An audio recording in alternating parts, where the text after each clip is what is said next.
Seorang pria Israel, Roy Zifrah, menyamar sebagai tentara dan bergabung dalam perang di Gaza. Roy Zifrah bahkan berada di garis depan dan berfoto dengan Perdana Menteri Israel, Benjamin Netanyahu. Media Ibrani melaporkan bahwa tersangka Roy Zifrah bahkan difoto bersama Menteri Pertahanan Yoav Gallant di area pertemuan di selatan antara tanggal 7 Oktober dan penangkapannya pada tanggal 17 Desember sambil menggunakan identitas palsu untuk menyamar sebagai prajurit Israel. Roy Yifrah didakwa mencuri senjata militer dan polisi, tampaknya mengambil keuntungan dari kekacauan tersebut. Menurut dakwaan yang diajukan pengadilan distrik Tel Aviv, Yifrah yang berusia 35 tahun tak pernah bertugas di militer Israel, namun berhasil masuk ke zona perang. Yifrah dituduh mencuri senjata dan peralatan sambil menyamar sebagai polisi, petugas di unit elit kontraterorisme Yamam, dan agen Shin Bet beberapa minggu setelah 7 Oktober. Ia didakwa dengan berbagai pelanggaran senjata serta pencurian dalam keadaan yang buruk.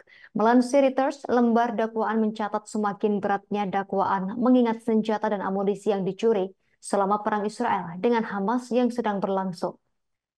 Pengacara Yifrah Eitan Sejev menegaskan bahwa ia telah mengajukan diri untuk bergabung dalam upaya perang setelah membunuh orang-orang bersenjata Hamas pada tanggal 7 Oktober dengan senjata berlisensi miliknya.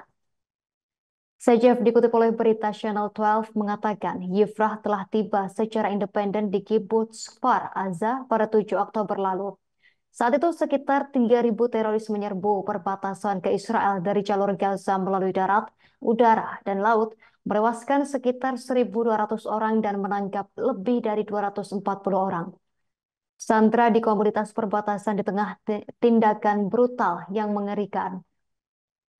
Menurut dakwaan, Yifrah berada di Gaza selama beberapa minggu. Selama itu ia mencuri peralatan termasuk senapan serbu IDF, 2 granat asap, 14 granat kecut, pistol dan yang dikeluarkan oleh polisi, puluhan butir amunisi, dan 3 detonator, drone, helm, peralatan komunikasi, dan banyak lainnya.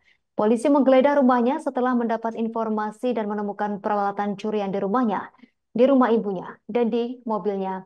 4 tersangka lainnya ditahan untuk dimintai keterangan dalam penggerbekan tersebut termasuk seorang petugas polisi. Keempatnya dibebaskan menjadi tahanan rumah setelah diselidiki dan petugas polisi tersebut diberhentikan sementara dari tugasnya.